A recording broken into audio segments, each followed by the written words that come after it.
Hello, xin chào bạn trở lại trên channel của mình. Mình là Hoàng đây. Đây là skin mới của mình nha. Skin mới đó. Rồi, bây giờ mình sẽ chơi tiếp sinh tồn.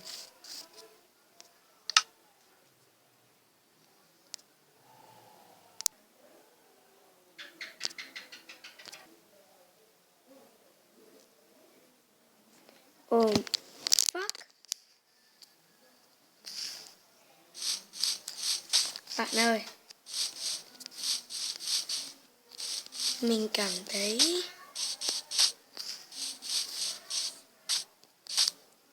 thấy rất là commander luôn ấy. Mình nhớ là mình đã lưu lại rồi mà.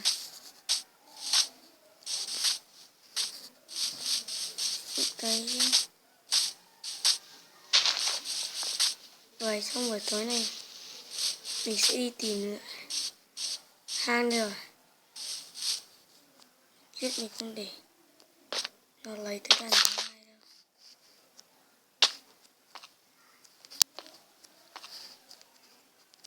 Amberly, I can fly. Ok các bạn, xem mình làm gì đây này.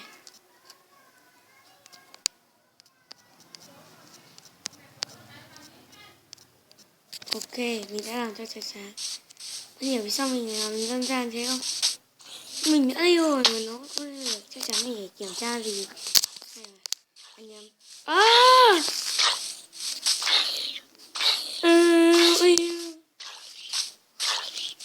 Creeper.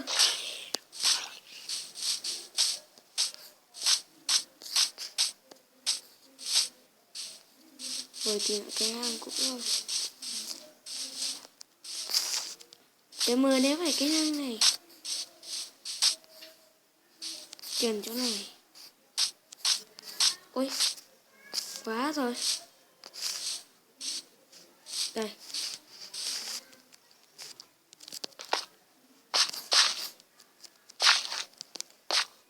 Ôi. Oh. Chờ mờ.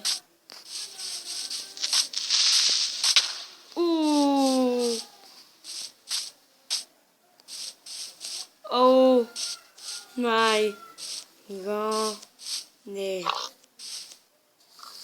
Bạn có thấy không? Một mạng nữa là mình chết commander rồi.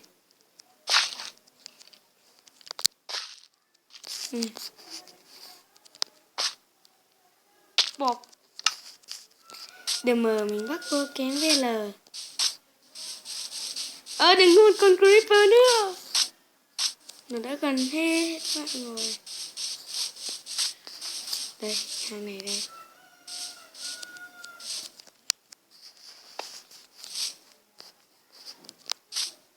What the fuck? Map V luôn rồi. Ui, may vậy. Ui, chẳng có gì cả. Hello. Ui, bắn.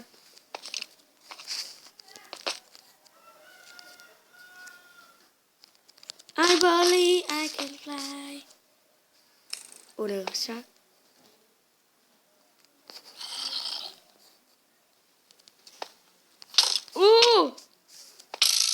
Holy shit.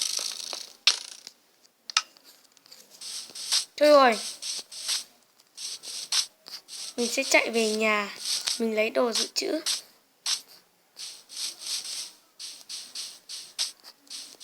Lấy đồ dự trữ rồi. Nhìn xem nào.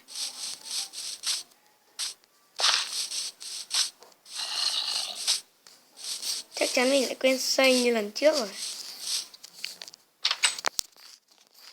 Đóng cửa commander nó vào. Rồi, Dương, hãy cho ta những thứ gì ngươi còn có lại. Rồi 6 tấm gỗ, một cái thịt và cái này. Ok, chơi luôn.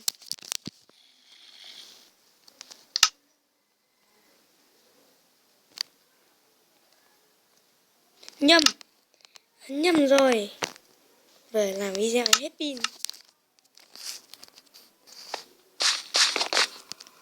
Rồi mình sẽ đi sạc.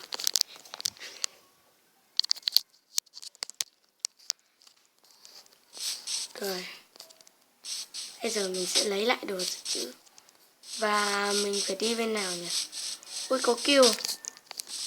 Lần trước lúc đầu mình siêu lại không có kill. Bây giờ mày tao cần mày.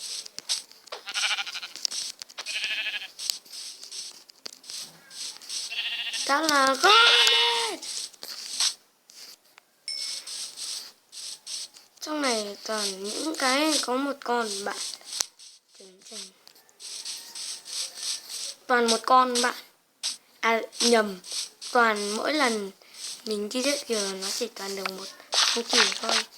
Nhìn thấy người ta chơi được. Ui, như vừa có creeper nổ. Chắc chắn rồi. Làm gì mà chẳng có con nào đánh sang mình như thế cả. Ơi, bắt qua lại từ đầu. Đờ mờ đến cần.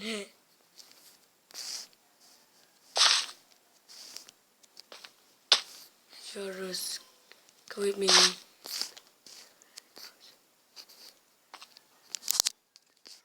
Chúng ta nên đào cục đá này ra. Để thôi nhá. Chúng ta có thể tin tưởng vào họ. No. Mất tin tưởng cơ mà rồi. Mình vừa nhìn thấy sắt cơ mà. Ngốc rồi. Ở đây may rồi. May có than rồi.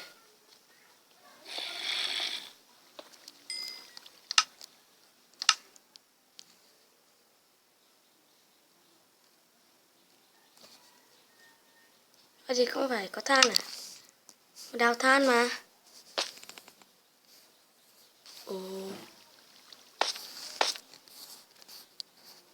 Đờ mờ.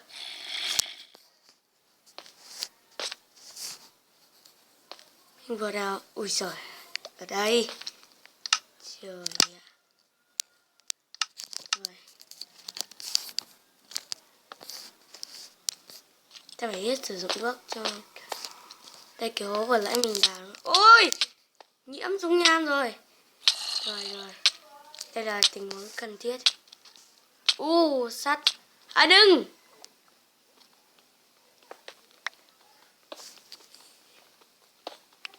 Đi miner tiếp này. Ôi cái gì? Ui, em ơi.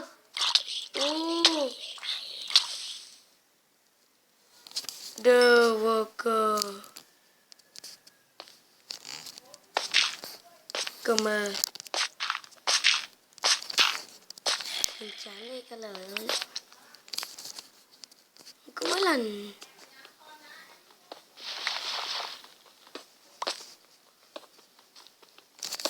mình dừng video đây.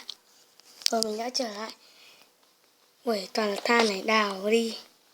Không có lần sau đâu đấy. Ui. Ôi nước. Nước, mình cần nước. Ui.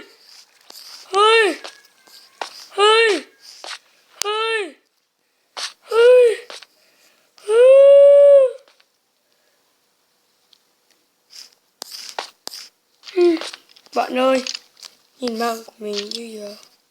Ui. Fuck. Ta sẽ đi đòi lại nha. The fuck.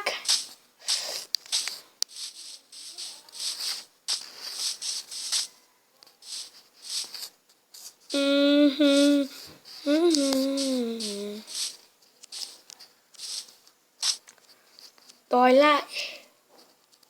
But we might together.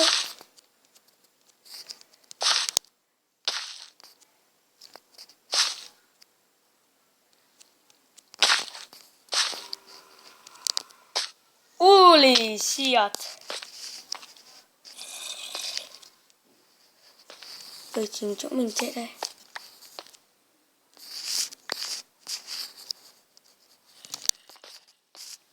Ồ may là nhảy qua được. Rồi. Khám phá. Đỡ mơ không đứng. Lúc nào phải lúc này vậy. Nó chết chưa? Trong này toàn là sắt bạn. Ồ. Ô. Ô. Ô. Ô. Ôi. Ôi. Ôi. Được rồi.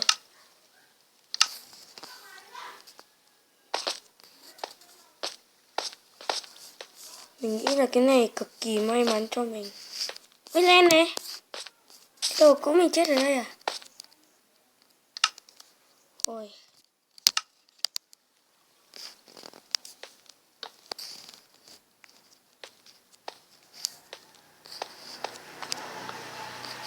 Ôi.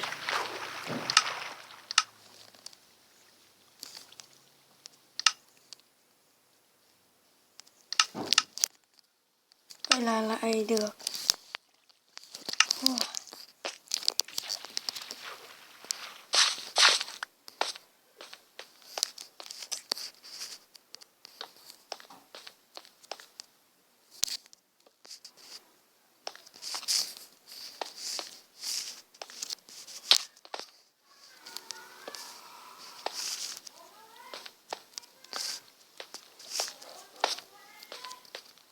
Nhưng nó dẫn mình đi đường vòng hay sao ấy.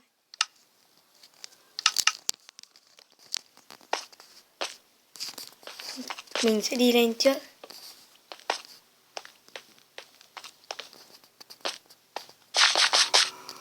Này có gì không? À, không có gì, chỗ này nó bị lừa. Đào lại thôi. Đào lại thôi. À, đừng có đập cái này. Xuống đây xem nào. Ồ.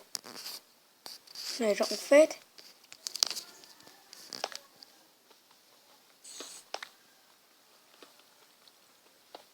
Trời nó tối các bạn ạ.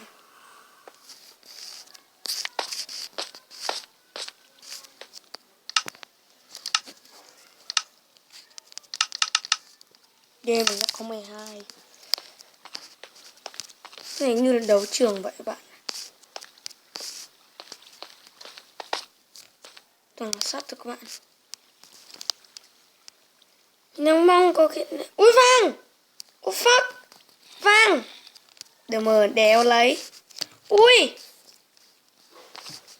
Ngọc lưu ly. Đờ mờ sướng rồi. Ui! Nhiều VL. Sướng cực. Đây là ngày sướng nhất. Không chúng ta sẽ đi sâu hơn. Có một con Spider-Man kìa. Ôi vậy là chúng ta chỉ đang đi lòng vòng thôi. Ôi đờ mờ. Nó tưởng nó không... Mình tưởng nó không tấn công mình. Đờ mờ. Hello George. Ui đá rồi. Ui. Khi mà mình đào nó như kim cương ấy. Mỗi tội màu khác hơn tí.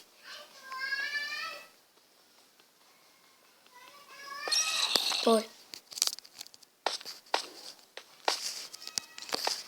Oh my god. Đây như thiên đường ấy.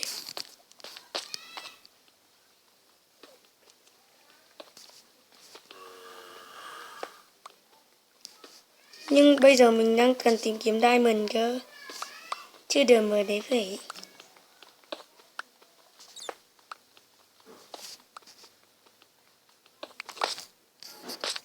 Nó sắt rồi bạn.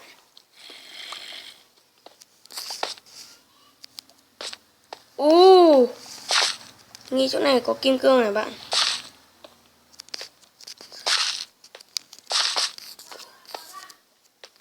Ui, đá gì đấy? Ruby à? Chẳng ra cái gì. Đôi khi các bạn tìm ở gần dung nham nó sẽ có kim cương. Ui, có gì bên kia kìa. Cảm giác zombie đang ở đằng sau mình. À không, nó gần mình. Ui, ấn nhầm nút nhảy. Ui, thôi mình nghĩ lại rồi.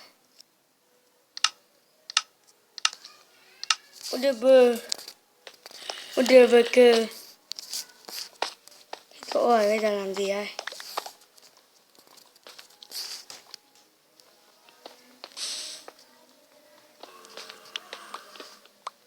Ui, sao toàn đá này vậy? Kim kim cương cơ mà.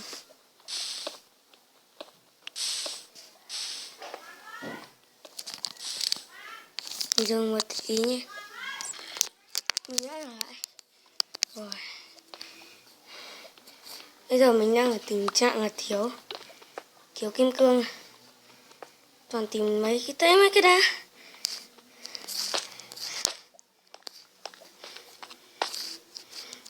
Mình có phải là người.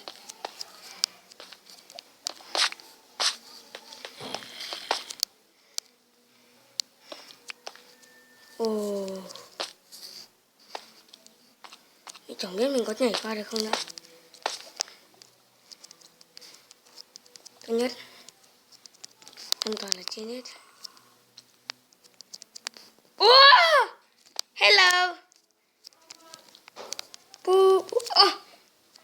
Đừng mờ đéo nam đường này. Tao nổi sao người tao đang này.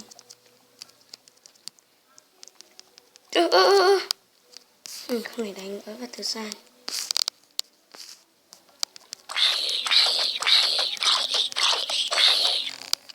UDM đánh. Ui cung lửa à?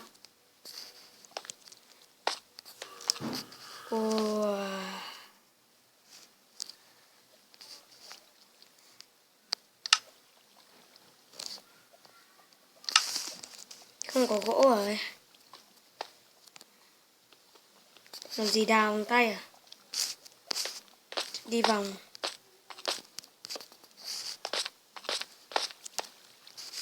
Không tìm. Có con nước.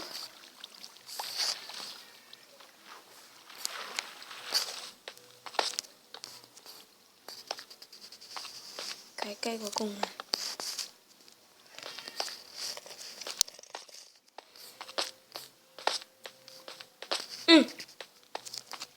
Để đi lòng vòng lòng quanh lại.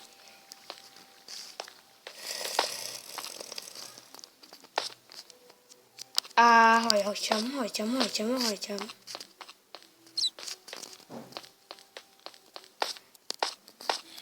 Ok các bạn. Mình lại quay lại về đấu trường rồi. Đây có vẻ.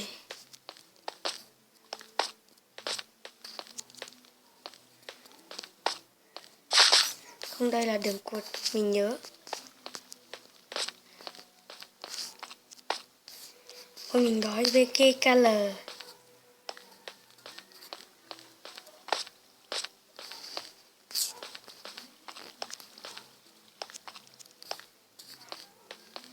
Ôi có vàng à? Không. Hello.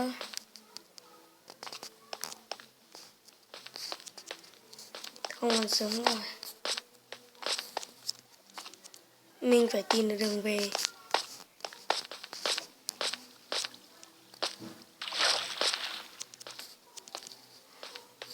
Đói rồi. Ăn thì chết rồi. Cứ là tớ kìa.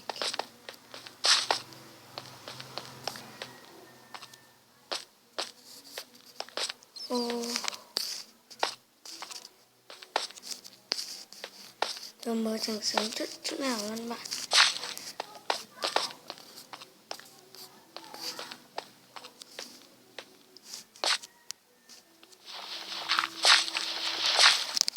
Bây giờ mình đang tìm đường về. Nhưng bây giờ mình về đâu? À khoan đã. Ôi.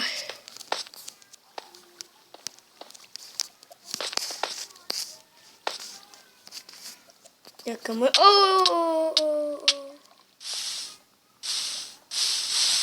Ok. tạm biệt các bạn. Lần sau mình sẽ đi miner tiếp. Miner lúc không thành công mình thiếu những đồ vật. Ok, bye các bạn.